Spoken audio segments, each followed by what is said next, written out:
What up, reader fam? Today I'm going to be sharing with you some book tropes that I'm trash for, aka book tropes that I love.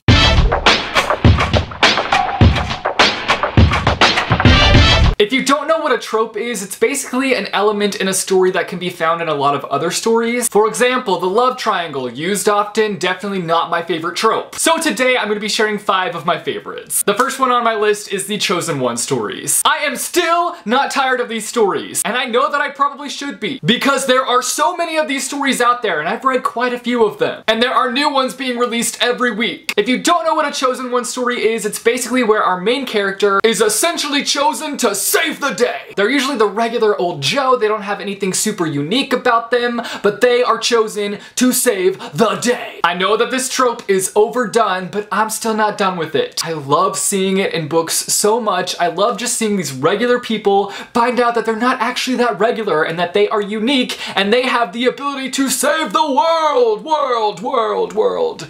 That was a terrible fake echo. I apologize. Next on my list is friends to lovers. This trope is where two characters start out as friends and then they end up lovers. Not that difficult of a concept to understand. I love this one because I usually end up shipping the main character of our story with their best friend. Mind you, I love a good old platonic relationship. I think that's always a great thing to see in books, but I also love when friends become lovers. I think I love it in books because I want that in real life. I want to be best friends with the girl that I end up with. Okay, I'm done being all sappy McSapperson. Next on my list is the book-loving character. This trope is used so often. It's when our main character has a die-hard love for books. The reason I'm not tired of seeing this trope is because I find it relatable every time. I know it's so overused, and I honestly love when I read a book and the main character isn't a book lover because of the fact that this trope is used so often. I just find it to be such a great trope because you instantly have one little connection with the character. You might not relate to any other thing that the main character is going through, but you still have that shared book love that ties you together. Next on my list is the Antihero stories. I live for anti-hero characters! We are all the time reading about our main characters who are doing good and saving the day and being all glorious and wonderful, and honestly sometimes that can be boring because we've read that story time and time again. Anti-hero character brings in a whole other perspective. These characters usually have this inner battle that's going on inside of them. They're characters who are just misunderstood. I oftentimes just find the development of these characters to be rather fascinating. And I am not tired of seeing it in books. In fact, I need more books where there's anti-heroes. Lastly, we have the road trip trope. I love me a good road trip book. This is a trope that can be found in a lot of contemporary stories, and it's an aspect in a story that always just brings joy to my heart. Mostly because I love road trips myself. Reading about them tricks my mind into thinking that I'm on a road trip, even though I'm not at all. I feel like there's just kind of a nostalgic quality to it that I really enjoy. It reminds me of all the road trips that I've taken in the past. I also enjoy it though because a lot of the time the character who is going on the road trip isn't going on it just to travel. They're also on this journey to discovering something about themselves. So those are 5 book tropes that I find myself to be trash for. You guys should let me know down below in the comments some of the tropes that you're trash for. If you like this video, be sure to give it a big thumbs up. I post videos frequently on this channel, so if you want to be notified as to when I post new videos, be sure to go and hit subscribe or go and click the little bell icon and you'll be notified as to when I post new videos. I also post twice a week over on my second channel, which is youtube.com/JesseGeorgeVlogs, so be sure to go and subscribe to that as well. I will leave a link down below in the description. Thanks so much for watching, guys, and I will see you soon with a new video. Bye, chew.